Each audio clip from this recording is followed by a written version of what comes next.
مرحبا، أنا مها وهيدي الشانل لكل الأشخاص يلي عم يتعلموا عربي وبيحبوا يسمعوا شي بالعربي باللهجة اللبنانية.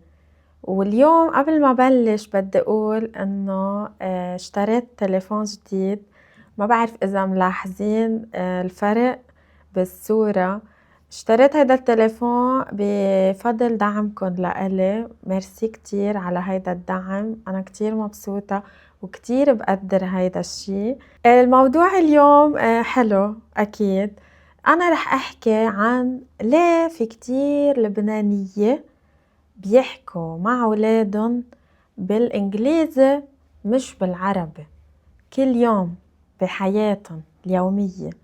ليه بيعملوا هيدا الشي وشو هن الإيجابيات والسلبيات؟ أوكي، شو هن الأشياء المنيحة بهيدا الموضوع والأشياء المش منيحة؟ أوكي، ومثل العادة أنا رح أحكي على مهلة، رح أحكي بطريقة واضحة كرمال تقدروا تتعلموا. وهلأ عم بعمل شي جديد، أنا عم حط الترجمة فوق الفيديو بالعربي وفيكن انتو تشوفوا الترجمة تحت الفيديو بالإنجليزي، وفيكن تعملوا مقارنة بين اللغتين. أوكي، يلا جاهزين؟ خلينا نبلش.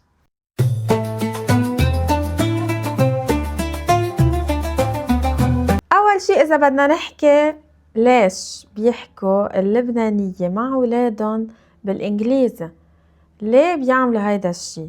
شو هو السبب؟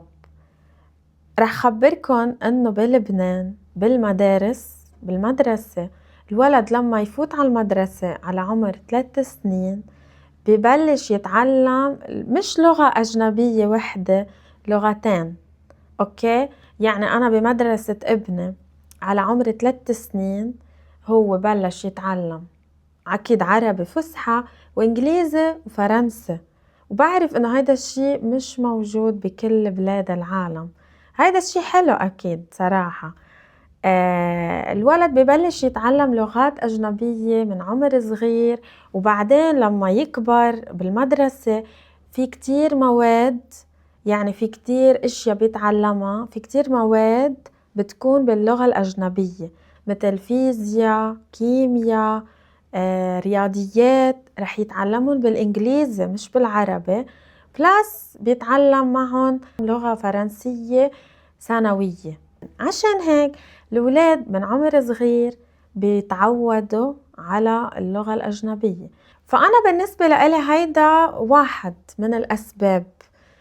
سبب تاني إنه في كتير لبنانية بيعتبروا إنه لازم يعلموا الولد من هو وصغير إنجليزي، وهيدا الشي كتير مهم لإله لبعدين، إن كان بالمدرسة ليقدر يكون تلميذ شاطر ولا يحس إنه كل شي سهل ولا يقدر ينجح بالمدرسة، وكمان إن كان لبعدين لمستقبله، لأنه الأهل بيعرفوا إنه اللغة كتير مهمة بالشغل.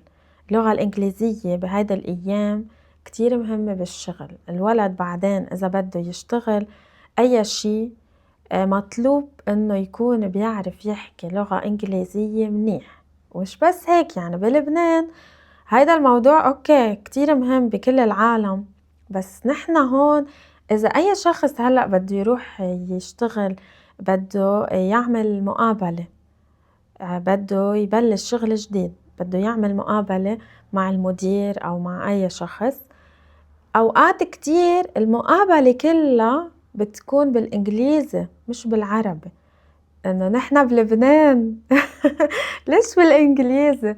يعني هن بدهم يشوفوا هيدا الشخص يلي بده يشتغل إذا هو بيعرف يحكي إنجليزي كتير منيح أو لا. هلأ أكيد هيدي شغلة منيحة، بس ما بعرف إنه قديش مهم نعمل حتى المقابلة بالإنجليزي. يعني هيدا بالنهاية المدير بده يتعرف على هيدا الشخص، إنه ما بعرف صراحة. هلأ بعد شوي بنحكي عن هيدا الموضوع. السبب الثالث ليش اللبنانية بيحكوا مع أولادهم بالإنجليزي، إنه في كتير لبنانية بيهتموا بالمظاهر، يعني بيهتموا رأي الناس وبيهتموا الطريقة يلي رح يبينوا فيها، يعني كيف الناس رح تشوفهم، كيف رح يكون شكلهم، شو الانطباع يلي رح يعملوه على الناس، على المجتمع. كرمال هيك بيعتبروا انه اذا حكيوا مع اولادهم بالانجليزي الناس رح تقول عنهم واو هن كتير شاطرين، كتير مثقفين، كتير متعلمين، بيحكوا انجليزي مع اولادهم، يعني شي كتير حلو. في ناس هيك بيفكروا، كرمال هيك بيحكوا مع اولادهم، ما بدي اقول كل الوقت بس وقت كتير طويل مع اولادهم بالانجليزي. واخر سبب رح خبركن عنه هو الميديا. يعني هلأ بهيدا الزمن، بهيدا الوقت يلي نحن عايشين فيه، كل شي بالانجليزي بلبنان. يعني انا في كتير ولاد هلأ بيحبوا يحضروا كرتون، اكيد كل الكرتون بالانجليزي عادة، اوكي في بالعربي بس صراحة قليل ما حدا بيحضرهم. اليوتيوب يلي هو مشكلة كتير كبيرة، كل الولاد كل يوم بيحضروا اشياء على اليوتيوب كمان بالانجليزي. الافلام نحن الكبار كتير منحب نحضر افلام اجنبية خاصة امريكانية بالانجليزي. شو كمان الاغاني، الفيديو جيمز، يعني في كتير اشياء. نحن هلأ عايشين هون بعالم ما بعرف كل شي بالانجليزي. حتى انا هلأ اذا بدي اطلب شي اونلاين مثلا من محل بلبنان مش من برا، بفوت على مثلا انستغرام بدي احكي معهم، بدي اطلب شي من عندهم، بيبعتولي رسالة بالانجليزي. يعني ما بعرف ليش هيك نحن بلبنان. وفي كتير اهل بيعتبروا انه الولد اكيد رح يتعلم عربي لانه بالنهاية عايش هون بلبنان، وبيعتبروا انه سته وجده للولد رح يحكوا معه بالعربي، ف لكن الاهل الام والبي لازم يحكوا معه بالانجليزي، وهيك بيتعلم لغتين من هو وصغير. فهيدول كانوا الاسباب بالنسبة لإلي ليه اللبنانية هلأ عم بيحكوا بالانجليزي مع اولادهم. اوكي على فكرة في لبنانية بيحكوا كمان مع اولادهم بالفرنسي بس اقل، وبس اليوم رح نحكي بس عن الانجليزي. هلأ رح خبركن عن الإيجابيات والسلبيات، أو يعني شو هي النتيجة، شو هي نتيجة هيدا الموضوع، كيف هيدا الموضوع عم بيأثر على الولاد، على الأهل، أكتر شي على الولاد وعلى البلد يعني بشكل عام. أول شي مثل ما خبرتكن المدرسة، يعني الأهل بيعرفوا إنه الولاد رح يتعلموا كل شي بالأجنبي بالإنجليزي، رياضيات، الفيزياء، الكيمياء، العلوم. فهن بيقولوا إنه إذا من هلأ نحن بلشنا نساعد هالولد يتعلم هيدي اللغة، فبعدين رح يحس إنه كل شي سهل، رح يحس إنه الدروس أسهل ورح ينجح بالمدرسة. تاني شي أكيد السبب الواضح إنه اللغة، يعني الأهل هن هدفهم إنه هالولد يتعلم لغة تانية من عمر صغير، ويكون عنده ثقة بحاله أكتر لما يحكي بهيدي اللغة بعدين لما يكبر، إذا كان بالمدرسة أو بالشغل. فلأنه الأهل بيعرفوا إنه لبعدين للمستقبل اللغة كتير مهمة، اللغة الإنجليزية كتير مهمة وكتير مطلوبة، كمان بيعتبروا إنه هن عم بيساعدوا أولادهم يلاقوا شغل أحسن، عم بيساعدوا أولادهم إنه يكون عندهم فرص عمل أكبر، ويكون عندهم خيارات أكتر، ويقدروا يعني يتوظفوا بشركة مهمة ويشتغلوا شغل منيح. هلأ بالنسبة لإلي هيدول كانوا الإيجابيات، منن كتار. وهلأ رح نحكي عن السلبيات، شو هن الأشياء المش منيحة بالنسبة لإلي، وهن أكتر بكتير من الإيجابيات. أول شي رح خبركن إنه هلأ إذا بتجوا على لبنان رح تشوفوا هيدا الشي انتو بعينكن، رح تشوفوا إنه في كتير أهل عم يحكوا مع ولادهم بعمر 3 سنين أو أقل، بعمر كتير صغير. وبهيدا العمر يعني الولد بيكون عم يتعلم بعد كيف بده يحكي، بيكون عم يتعلم كيف بده يعبر عن حاله، كيف بده يعبر عن أفكاره، كيف بده يعبر عن أحاسيسه، يعني شو عم بحس هو من جوا. فهيدي مرحلة كتير حساسة. فهن من هيدا العمر عم يحكوا مع أولادهم بالإنجليزي. فالولد شو؟ يعني الولد بالنتيجة رح يلاقي صعوبة إنه يحكي، رح يلاقي صعوبة إنه يعبر عن حاله.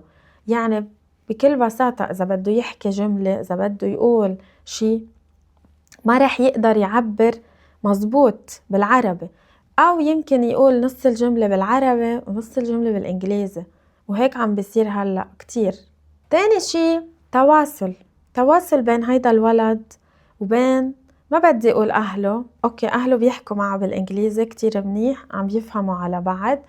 تواصل بين هيدا الولد وبين سته وجده، أو بين هيدا الولد وبين قرايبه، يعني عمته، عمه، خاله، خالته.